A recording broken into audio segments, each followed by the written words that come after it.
Bienvenidos al canal. Síganos, denle like y compartan para que podamos publicar más videos como este. Los primeros pasos de Felipe. La llamada del silencio. No son las circunstancias las que moldean al hombre, sino la forma en que su alma decide enfrentarse a ellas.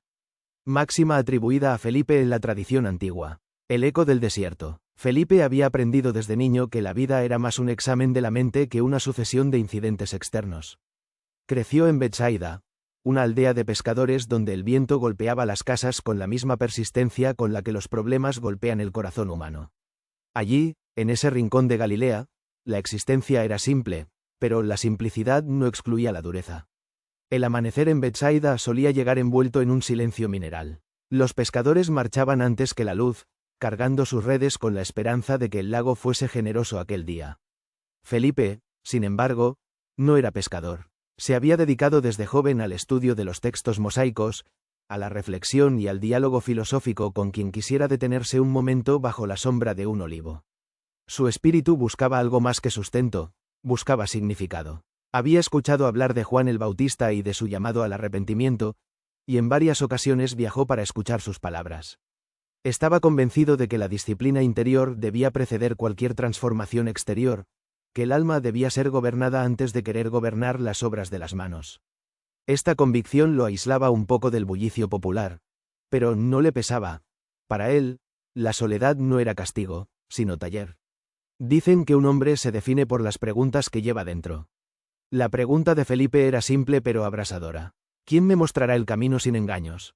No buscaba señales, ni prodigios, ni discursos inflamados. Buscaba verdad con la precisión de quien busca agua en un desierto que se extiende hasta donde la vista no alcanza.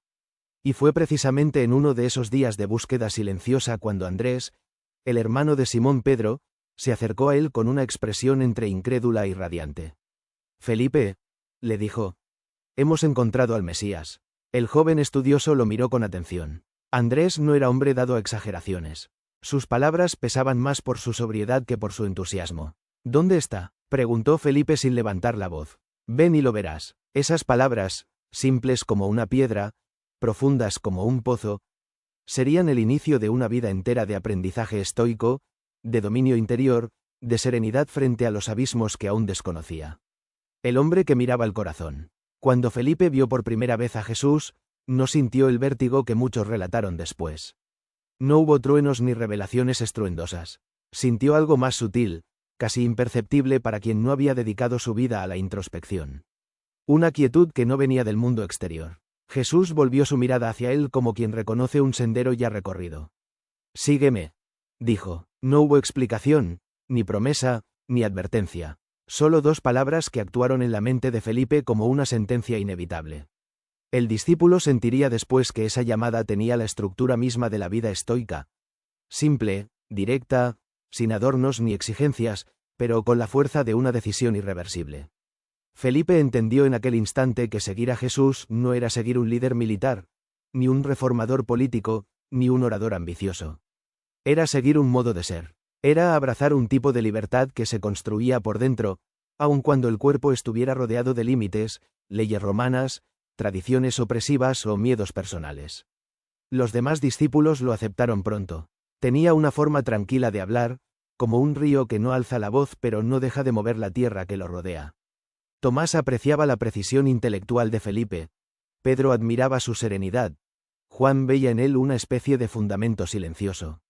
Y, sin embargo, Jesús parecía esperar de él más de lo que él mismo creía tener. Un día, mientras el grupo descansaba después de una larga caminata, el maestro le preguntó a Felipe: «Cuando un hombre busca la verdad, ¿qué debe abandonar primero?». Felipe meditó un momento antes de responder. «Las ilusiones que tiene de sí mismo». Jesús sonrió. «Ese es un buen comienzo». No dijo más, pero Felipe quedó pensando en esa frase durante días, como quien gira un diamante en sus manos para observar cómo cambia la luz. La prueba de la multitud. La fama de Jesús creció rápido. Sus palabras atravesaban las defensas de quienes escuchaban. Sus acciones desconcertaban tanto a los sencillos como a los poderosos. A veces los discípulos se encontraban rodeados por cientos de personas, cada una con un deseo, una enfermedad, un temor o una esperanza. Un día, mientras estaban en una colina cercana al mar de Galilea, apareció una multitud inmensa. Habían venido desde lejos, algunos cargando niños, otros apoyándose en bastones. Sus rostros revelaban cansancio, hambre y una confianza casi desesperada. Jesús miró a Felipe. ¿Con qué compraremos pan para tanta gente? Felipe sintió que esa pregunta no era logística. Era pedagógica. Era un examen del alma. Miró la multitud, calculó, pensó, evaluó. La mente racional que siempre lo había caracterizado hizo sus números rápidamente. Ni 200 denarios bastarían para dar un bocado a cada uno. Señor, respondió con calma. No basta lo que tenemos. Jesús asintió. No lo corrigió, no lo reprendió. Solo mostró una leve sonrisa, como quien sabe que las limitaciones humanas no son el final del camino, sino el punto donde comienza lo divino. Felipe comprendió después que Jesús no quería un análisis financiero. Quería saber dónde colocaba su confianza. En los recursos visibles o en las posibilidades invisibles. El milagro de los panes y los peces no solo alimentó a una multitud, alimentó la comprensión de Felipe. Descubrió que la disciplina interior también incluye la capacidad de no dejarse encerrar por la evidencia inmediata. Que la razón no está completa sin la apertura a lo que no cabe en las cuentas. Y fue en esa mezcla de serenidad mental y humildad espiritual que comenzó a formarse su carácter. Conversaciones bajo la luna. Felipe se convirtió en uno de los discípulos más accesibles para quienes buscaban una explicación. Muchas veces era él quien traducía las palabras de Jesús a la gente común, no porque el maestro hablara en acertijos, sino porque la profundidad no siempre se recibe sin preparación. Los griegos que subieron a Jerusalén durante la fiesta buscaron a Felipe primero. Quizás porque él tenía una forma de escuchar sin prisa, quizás porque su voz inspiraba confianza, quizás porque en él había algo de la armonía entre razón y fe que tanto valoraban los filósofos helénicos. Una noche, mientras el grupo acampaba, Tomás se acercó a Felipe y le expresó una duda que lo venía perturbando. Felipe, ¿tú qué piensas tanto? ¿Y si estamos equivocándonos? ¿Y si el camino que seguimos nos lleva a algo que no entendemos? A veces no logro ver con claridad a dónde vamos. Felipe lo miró con esa serenidad que parecía no abandonarlo nunca. Tomás, la claridad completa no es el requisito del camino, sino su fruto. Piensa en la noche. Aunque no veas todo, tus pasos siguen siendo reales. Solo necesitas saber dónde pisas ahora, no dónde pisarás dentro de 100 pasos. Y si me equivoco, entonces aprenderás. Equivocarse también es avanzar, siempre que el corazón permanezca honesto. Tomás suspiró. Hablas como si nada pudiera perturbarte. Felipe sonrió. La perturbación siempre llega, Tomás. Pero no se queda si uno no le ofrece asiento. El camino hacia Jerusalén. A medida que se acercaban a Jerusalén, incluso los más serenos sintieron el aire volverse denso. Jesús hablaba con mayor frecuencia de su partida, de su entrega voluntaria, de un sacrificio que nadie terminaba de comprender. Una tarde, mientras caminaban por la ruta polvorienta, Jesús habló a los discípulos de la casa del Padre. Felipe escuchó con atención. El maestro habló de un lugar preparado para ellos, de un camino ya trazado, de una comunión que trascendía el tiempo. Pero el discípulo, que siempre buscaba entender, no pudo contener su duda. Señor, muéstranos al Padre y nos basta. Esa frase quedó grabada en la historia. No porque fuera una falta, sino porque revelaba el deseo más profundo del corazón humano. El anhelo de ver la verdad sin velos. Jesús respondió con una ternura que solo se reserva para quienes buscan con sinceridad. Tanto tiempo he estado con ustedes, Felipe, y aún no me conoces. Quien me ha visto a mí ha visto al Padre. Esa respuesta marcó a Felipe para siempre. Comprendió que el camino hacia la verdad no era un mapa, sino una persona. Que la luz que buscaba desde niño no se hallaba en teorías ni en cálculos, sino en una relación viva. Reflexión final de la parte 1. Felipe comenzó su viaje buscando certezas externas, terminó esta primera etapa descubriendo que la verdadera fortaleza nace del dominio interior. Su estoicismo no era de frialdad, sino de claridad. No era resignación, sino aceptación activa. No era aislamiento, sino servicio. Había dado sus primeros pasos hacia una vida donde la serenidad no era un adorno, sino un arma. Una vida donde la verdad no era un concepto, sino un rostro. Y ese rostro caminaba con ellos. La firmeza del alma. Felipe ante la oposición y la duda. La paz interior no es la ausencia de desafíos, sino el arte de permanecer entero dentro de ellos. Máxima atribuida a Felipe en tradiciones antiguas. El crecimiento de la sombra. A medida que el ministerio de Jesús avanzaba, también crecía la tensión en torno a él. Lo que al principio parecían simples debates religiosos se transformaron en amenazas veladas. Fariseos, saduceos, herodianos y otros grupos discutían entre ellos, pero todos coincidían en algo. Jesús era incómodo. Para Felipe, aquello fue una prueba de medida interior. Él, que toda su vida había aprendido a observar el mundo sin dejarse arrastrar por la agitación de los demás, comenzó a ver cómo la sombra del peligro se alargaba sobre el pequeño grupo de discípulos. No era solo miedo, era algo más serio, responsabilidad. Felipe solía caminar unos metros detrás del maestro, observando los rostros de la multitud. Cada expresión le enseñaba algo. La esperanza, la desesperación, el escepticismo, la ira. Sabía que cuando un hombre inspira emociones tan intensas, los que gobiernan temen perder el control. Y cuando el poder teme, siempre busca un culpable. Una tarde, mientras descansaban cerca de Nazaret, Pedro se le acercó con gesto preocupado. «Felipe, ¿crees que deberíamos decirle a Jesús que sea más prudente? Cada vez que habla en la sinagoga, enciende un fuego que no podemos apagar». Felipe reflexionó antes de contestar. Pedro, un hombre que camina en la verdad, no puede ajustar su paso al ritmo del miedo ajeno. La prudencia es buena, pero no cuando se convierte en prisión. Jesús sabe lo que hace. ¿Y si lo arrestan? Entonces enfrentaremos ese hecho cuando llegue.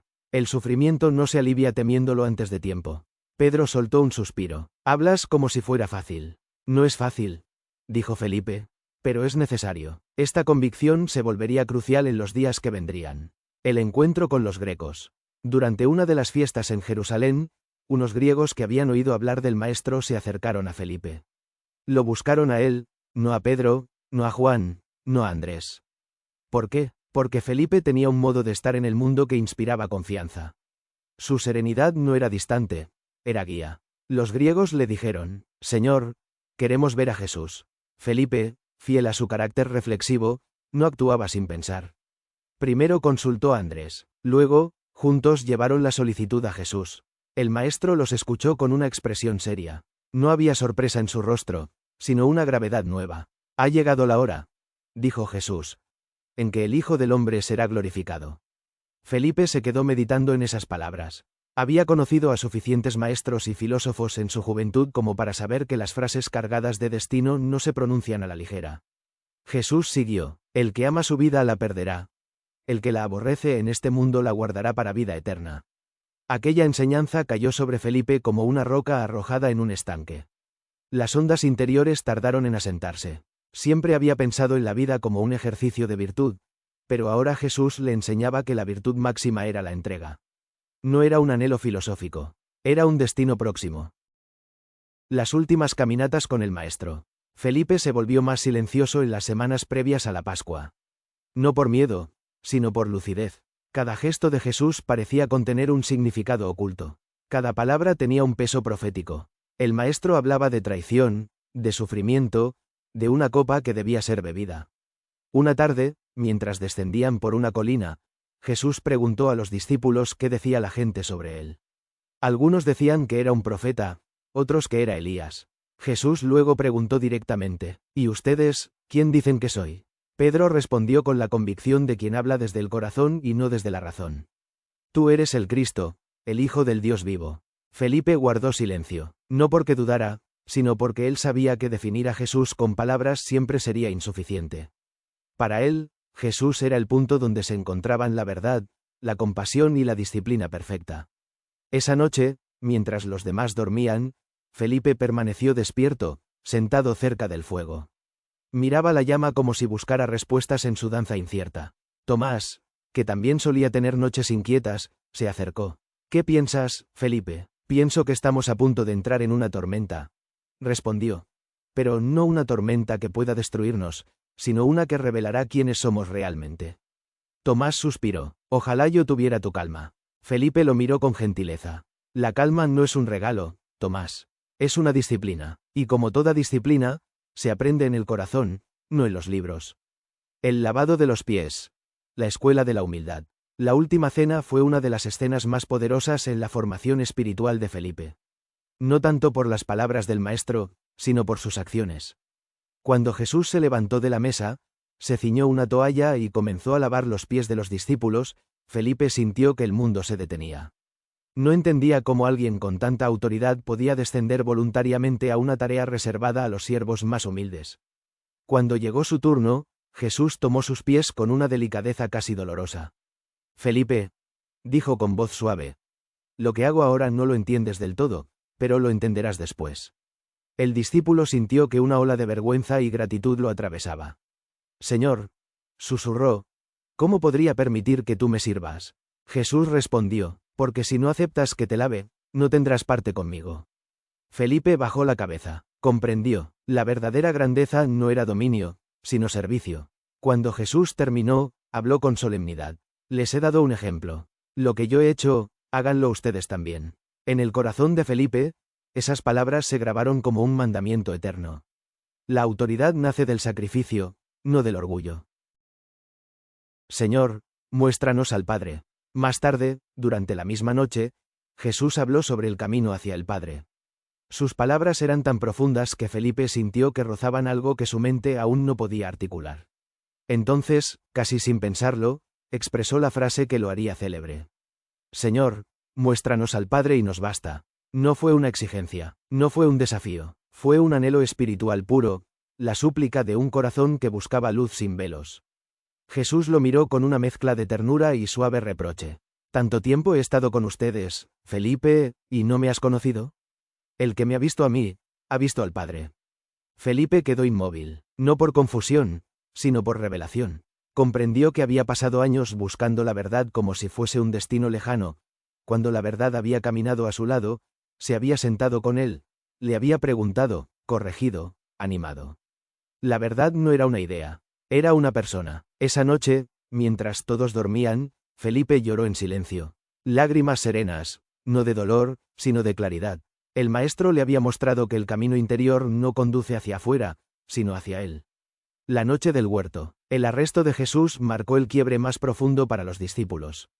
Pero mientras algunos entraron en pánico, Felipe entró en una especie de disciplina extrema.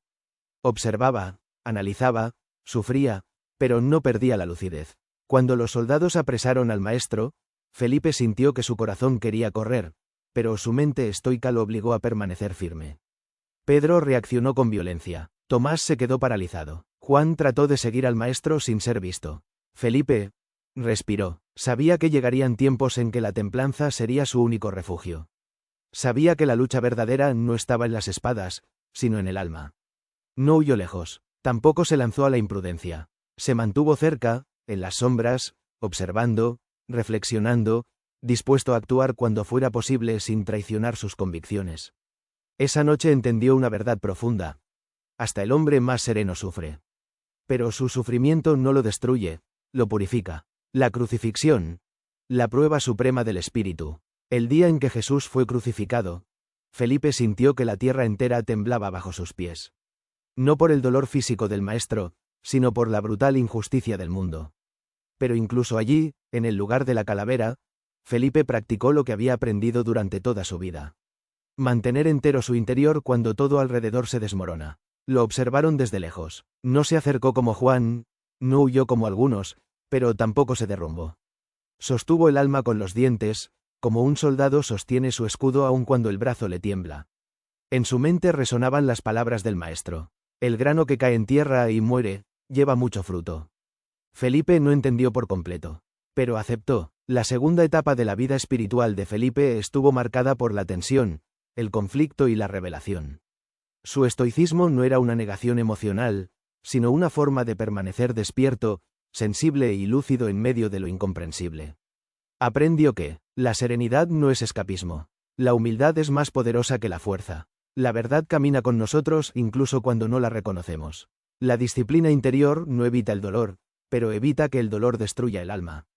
Y, sobre todo, que el Padre puede ser visto en el rostro del Hijo.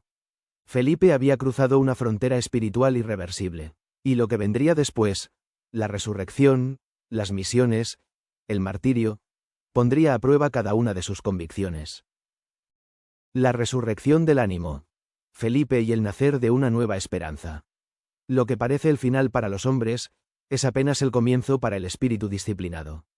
Máxima atribuida a Felipe. El silencio después de la tormenta. Tras la crucifixión, la ciudad de Jerusalén quedó envuelta en una tensión pegajosa. Las calles seguían llenas de peregrinos, pero ya no había alegría en la fiesta. La sensación era la de un terremoto invisible que aún temblaba bajo los cimientos del alma humana. Felipe se mantuvo cerca del grupo, pero hablaba poco. Había aprendido desde joven que cuando el dolor golpea, las palabras sobran. Y ahora, después de la muerte del maestro, cualquier palabra parecía demasiado pequeña. Los discípulos estaban dispersos entre el miedo y la confusión. Pedro se debatía entre la culpa y la esperanza. Tomás trataba de comprender racionalmente algo que se resistía a la lógica. Juan sostenía a todos con la fuerza silenciosa del amor. Felipe, en cambio, sostenía algo distinto, la lucidez en la tragedia. Sabía que el sufrimiento, aunque intenso, no era el fin. Sabía que Jesús no había vivido como vivió para terminar en una derrota absurda. Pero aún así, su disciplina estoica no lo libró del dolor. Lo único que logró fue darle forma, transformarlo en reflexión en lugar de desesperación. Una tarde, mientras se escondían en una casa estrecha de Jerusalén, Andrés se acercó a él con una voz casi quebrada. Felipe, ¿y ahora qué? Felipe lo miró con ojos cansados pero firmes. Esperamos. ¿Esperamos qué? Insistió Andrés. Que algo cambie, que Roma nos deje en paz, que el maestro vuelva. Felipe volvió su mirada hacia la ventana por donde entraba un rayo pálido de luz. No esperamos algo, esperamos a alguien, y si sus palabras eran verdad, entonces la oscuridad no es su última palabra. El día que cambió el mundo. El anuncio vino de labios de mujeres. La tumba estaba vacía. Felipe escuchó el relato de María Magdalena sin interrumpir. No la descartó como otros hicieron. No la reprendió. Tampoco celebró. Solo observó. Su mente estoica buscaba coherencia, pero sabía que la realidad divina no debía encerrarse en cauces humanos. Ese mismo día, Pedro y Juan corrieron hacia el sepulcro. Felipe no corrió. Caminó, no por incredulidad, sino porque sabía que una verdad tan grande no huye de quien va a su encuentro con calma. Cuando llegó, la tumba estaba vacía. Las vendas estaban dobladas. Algo sagrado había ocurrido allí, algo que desbordaba cualquier explicación. Felipe se arrodilló. No lloró, pero su interior se abrió como un campo después de la lluvia. Esto no es final, pensó. Esto es comienzo. Esa noche, cuando Jesús se apareció en medio del grupo sin abrir las puertas, Felipe sintió que su mundo interior se derrumbaba, no por miedo, sino por sobrecogimiento. El maestro habló, respiró paz sobre ellos, mostró sus manos, los llamó por sus nombres. Felipe quedó paralizado. Sus pensamientos se multiplicaban, pero su alma se aquietó. Jesús lo miró directamente. La paz sea contigo, Felipe. El discípulo sintió que esas palabras eran el cumplimiento de todo lo que había buscado desde niño. Una paz que no dependía del mundo, una paz que venía del núcleo mismo del ser. Las apariciones y la reconfiguración del espíritu. Durante los días posteriores, Jesús se apareció varias veces. Cada encuentro era una lección. No enseñaba ya como antes, con parábolas y discursos. Ahora sus palabras eran más breves, más penetrantes, más definitivas. Felipe observaba cada gesto con la precisión de un filósofo y la reverencia de un adorador. Un día, mientras el maestro comía con ellos, Tomás expresó su necesidad de tocar las heridas para creer. Jesús lo invitó a hacerlo sin condena. Felipe vio en ese gesto una verdad profunda. La fe no se impone, se revela. La duda no es enemigo, sino camino. Felipe, le dijo Jesús en otra ocasión, recuerda esto. El corazón que busca sinceramente nunca queda sin respuesta. A partir de entonces, el discípulo comprendió que la verdad divina no se obtiene por presión ni por fuerza intelectual, sino por apertura interior. El mandato que cambiaría la historia. En una montaña de Galilea, Jesús habló con autoridad final. Vayan y hagan discípulos a todas las naciones. Yo estoy con ustedes todos los días, hasta el fin del mundo. Para Felipe, estas palabras fueron más que un encargo, fueron un desafío a su carácter. Él, que amaba la reflexión más que la acción. Él, que buscaba respuestas antes de moverse. Él, que meditaba cada decisión. Ahora debía salir al mundo. Hablar, caminar, arriesgar, actuar. El estoico dentro de él comprendió que la virtud no consiste en pensar, sino en vivir. La templanza no es inactividad, sino dominio en medio del movimiento. Mientras otros discípulos celebraban, Felipe guardó silencio, procesando la magnitud de lo que habían recibido. Andrés lo observó y sonrió. «Vas a convertir a media Grecia, Felipe». Felipe arqueó una ceja. «Convertir no es mi tarea», respondió. Sembrar es suficiente. El fruto no depende de mí. Pentecostés. El fuego que restaura. El día de Pentecostés fue la revolución interior definitiva. Felipe estuvo allí cuando el Espíritu descendió como viento y fuego. Él, tan disciplinado, tan controlado, sintió por primera vez que su alma estaba siendo ampliada como un odre nuevo. No perdió su serenidad, no perdió su disciplina, pero adquirió algo nuevo: poder. No un poder de dominio, sino un poder de claridad. Un valor ardiente, una capacidad de hablar sin temor lo que antes meditaba en silencio. Cuando Pedro predicó y miles se unieron, Felipe sintió que el mundo cambiaba bajo sus pies. Lo que comenzó en un pequeño grupo ahora se transformaba en un torrente imparable de fe. Esa noche, mientras muchos celebraban, Felipe se retiró solo a una azotea. Miró las estrellas, respiró, y dijo en voz baja: «Gracias, maestro, ahora comprendo. La serenidad no es suficiente sin propósito. El propósito no es suficiente sin espíritu». Primeras misiones. Felipe y la expansión del camino. Los primeros meses después de Pentecostés fueron de intensidad inédita. La comunidad crecía, los enfermos eran sanados, el miedo retrocedía. Pero también surgieron tensiones. Felipe fue uno de los primeros en salir de Jerusalén para enseñar en Samaria. Allí encontró un pueblo dividido entre la admiración y la sospecha. Muchos escucharon, otros resistieron, pero él no se alteró. Su serenidad era su escudo. Cuando Simón el mago intentó comprar el poder del Espíritu, Felipe no se indignó. No elevó la voz, solo lo miró con firmeza y dijo: «Tu corazón está desordenado, Simón. Y mientras esté así, ninguna verdad podrá entrar en él». Ese episodio le confirmó algo crucial. El poder sin disciplina destruye, pero la disciplina sin espíritu se estanca. Con esa convicción continuó su misión, y muchos samaritanos se unieron al camino nuevo. El encuentro con el etíope. La luz que atraviesa frontera. Uno de los momentos más emblemáticos en la vida de Felipe fue su encuentro con el eunuco etíope en el camino a Gaza. El espíritu lo guió allí, a un lugar desierto, sin multitudes, sin prestigio, sin testigos. El etíope leía Isaías. Felipe se acercó y, con su habitual serenidad, le preguntó: «¿Entiendes lo que lees?». El hombre respondió: «¿Cómo podré, si nadie me lo explica?». Felipe sonrió suavemente. Él conocía esa sensación. Él mismo había necesitado que Jesús le abriera el entendimiento. Subió al carro. Le habló del Cordero llevado al matadero. Le habló de la esperanza. Le habló del Cristo resucitado. El eunuco escuchó con avidez. Cuando encontraron agua, pidió ser bautizado. Felipe lo hizo sin retórica, sin ceremonias exageradas, sin temor. Simplemente obedeció. Cuando el Espíritu lo arrebató luego, Felipe aceptó el misterio sin resistencia. Comprendió que en la obra divina, las explicaciones llegan después, nunca antes. La resurrección no solo transformó el mundo, transformó a Felipe. Lo que antes era serenidad filosófica, ahora era serenidad espiritual. Lo que antes era disciplina humana, ahora era obediencia divina. Felipe aprendió que la paz verdadera no depende de circunstancias, que la verdad no se busca lejos, sino cerca, en la presencia del resucitado.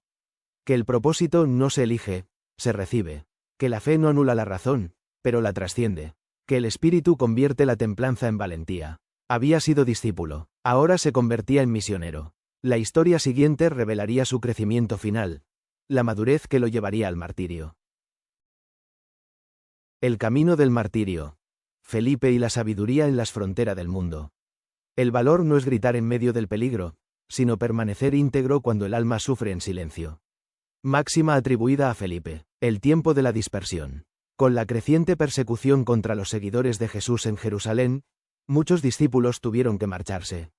Algunos hacia Samaria, otros hacia Siria, otros hacia Chipre y más allá.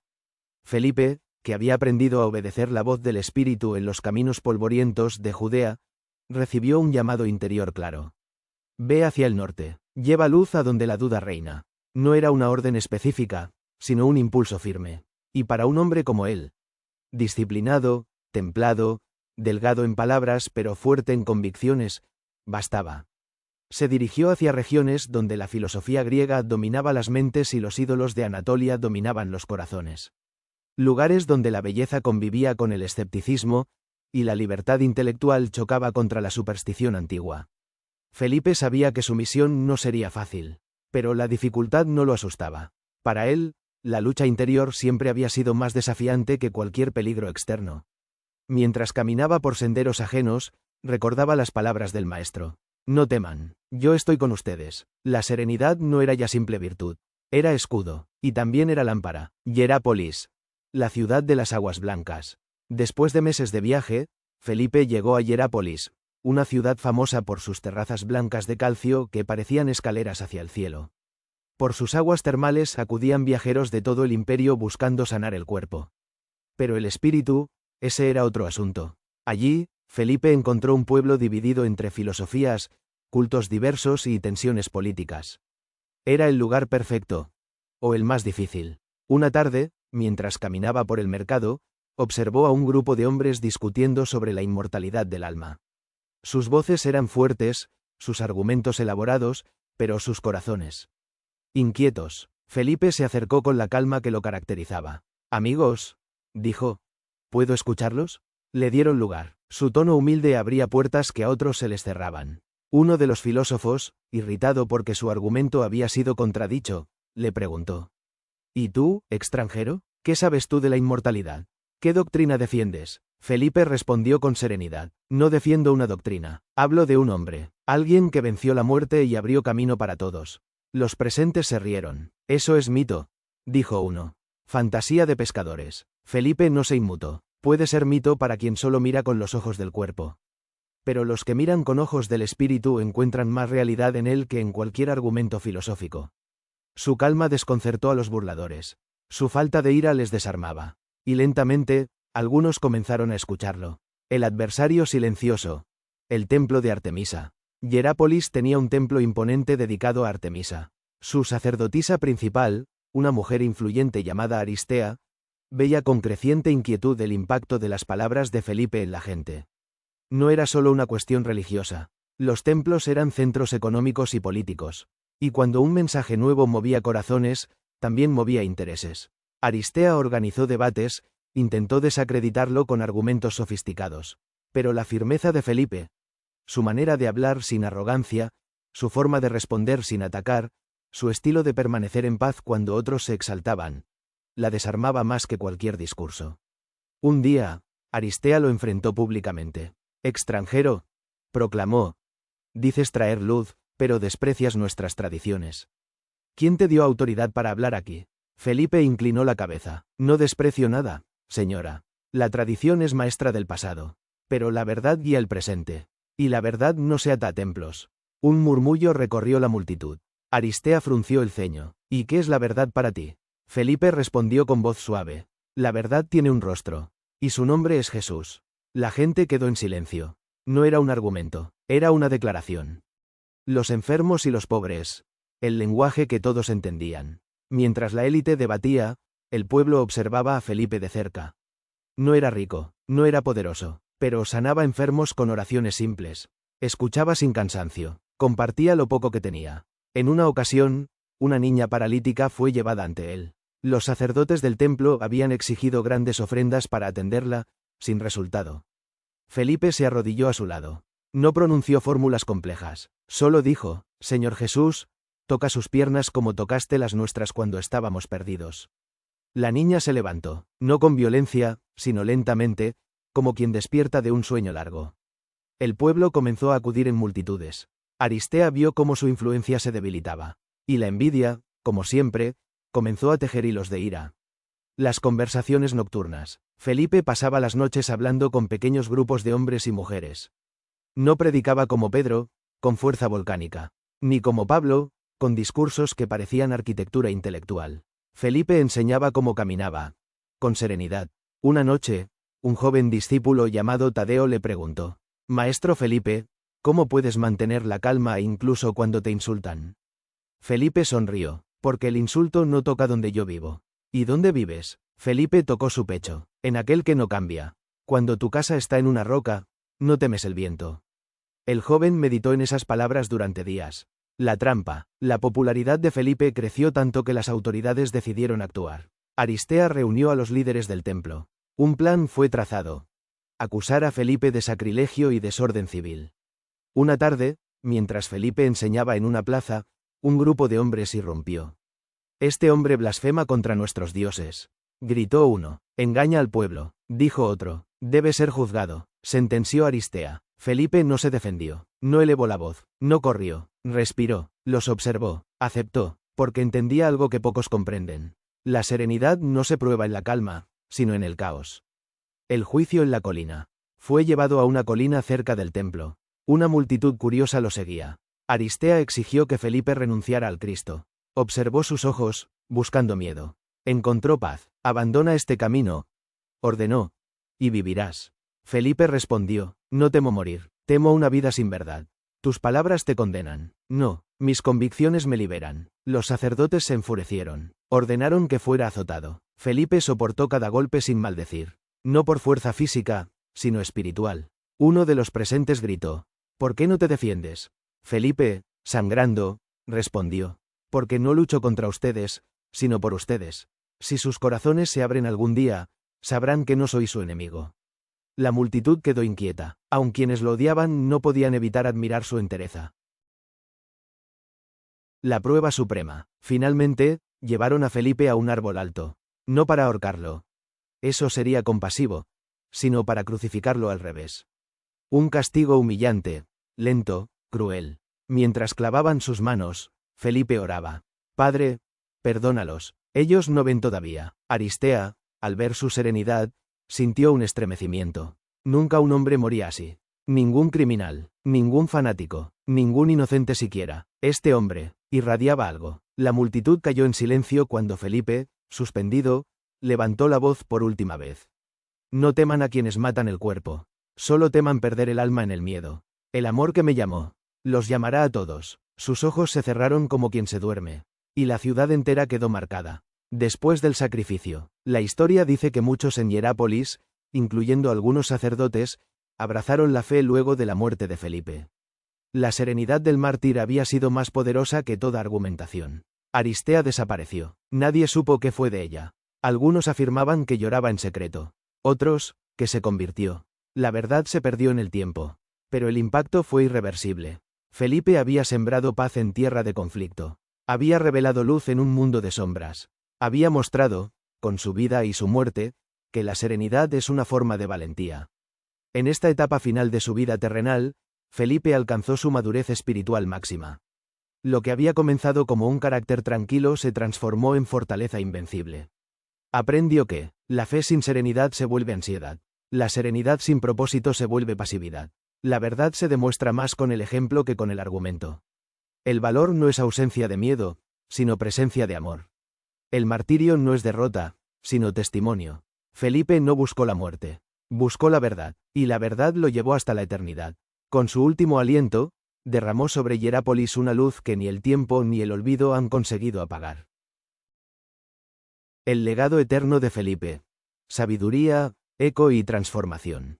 Lo que nace del amor no muere, solo cambia de forma. Atribuido a Felipe, transmitido por discípulos de Hierápolis. Después del martirio, el silencio que habla. Cuando el cuerpo de Felipe fue bajado de la cruz invertida, el viento de la colina parecía distinto. No soplaba como corriente común, sino como un susurro solemne. Los ciudadanos que habían asistido a su ejecución regresaron a sus casas sin hablar, como si un velo invisible hubiera descendido sobre la ciudad. El martirio no había producido el efecto que Aristea esperaba. En lugar de miedo, produjo reflexión. En vez de rechazo, provocó preguntas. Y en vez de odio, sembró una extraña forma de paz. Felipe había muerto en silencio, pero su silencio era más ruidoso que cientos de discursos. La serenidad de un hombre frente a la injusticia siempre hace que otros cuestionen la naturaleza de su propia alma. Los discípulos locales, un pequeño grupo de 10 o 12 personas que habían bebido de su enseñanza, se reunieron esa noche en una casa humilde. No lloraban con desesperación, lloraban con gratitud. Tadeo, el discípulo joven que lo había acompañado en las últimas semanas, dijo: su cuerpo ha partido, pero su paz permanece aquí. Una anciana que había sido sanada por Felipe añadió: él me enseñó que la verdadera vida no depende del aliento, sino de la luz que uno deja atrás. Y aquel círculo de hombres y mujeres, en medio de la fragilidad humana, sintió que algo eterno se había instalado en la ciudad. Los discípulos organizadores, sembradores de luz, los seguidores de Felipe entendieron que su maestro no había vivido para sí mismo. Ni había muerto para sí mismo. Era una semilla, y las semillas no se entierran para que desaparezcan. Se entierran para que nazcan. Comenzaron entonces a recopilar sus palabras, sus gestos, sus enseñanzas más íntimas. No era un evangelio, sino una tradición oral que preservaba su estilo sereno de ver el mundo. Entre las enseñanzas más repetidas estaban: el alma que está en paz no puede ser dominada. Las palabras suaves vencen donde las espadas fracasan. Quien conoce la verdad no necesita gritar. Solo teme quien ha olvidado quién lo llamó. La serenidad es el escudo de los justos. Estas líneas se difundieron por Hierápolis, Laodicea, Colosas y otras regiones cercanas. No como filosofía griega, no como tradición judía, sino como sabiduría viva. Con el tiempo, algunos filósofos locales comenzaron a estudiar sus palabras.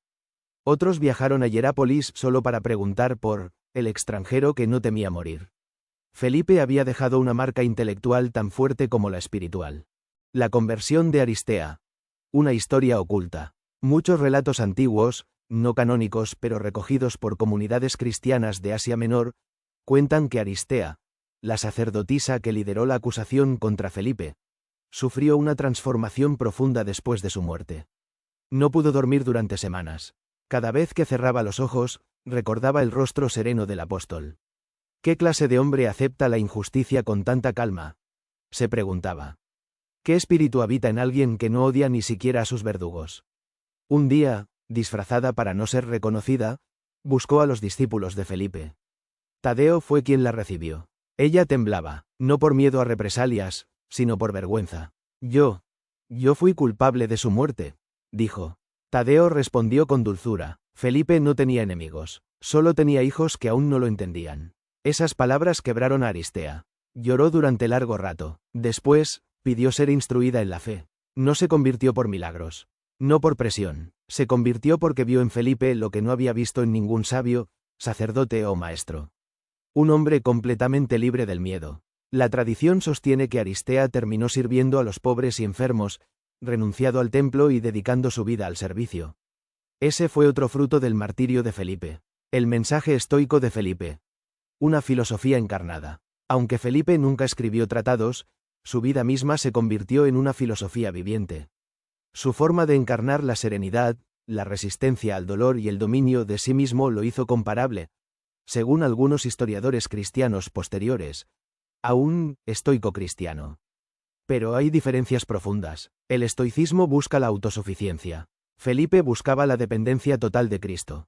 El estoico busca dominar las emociones para no sufrir. Felipe dejaba que el amor transformara el sufrimiento. El estoico encuentra fortaleza en la razón. Felipe encontraba fortaleza en la fe. Sin embargo, los principios de virtud, templanza, autodominio y serenidad eran muy similares. Por eso su mensaje fue recibido con tanta apertura en tierras donde Zenón, Epicteto y Marco Aurelio eran respetados. Los discípulos resumieron su filosofía en 3 pilares. 1. Serenidad activa. No es pasividad, sino calma llena de propósito. 2. Verdad encarnada. La verdad no es idea, es persona. Y esa persona guía cada acción. 3. Amor invencible. El amor no como emoción, sino como decisión que atraviesa el sufrimiento y permanece. Gracias por quedarte hasta el final. Síguenos y dale a me gusta, esto nos ayudará a publicar más vídeos como este.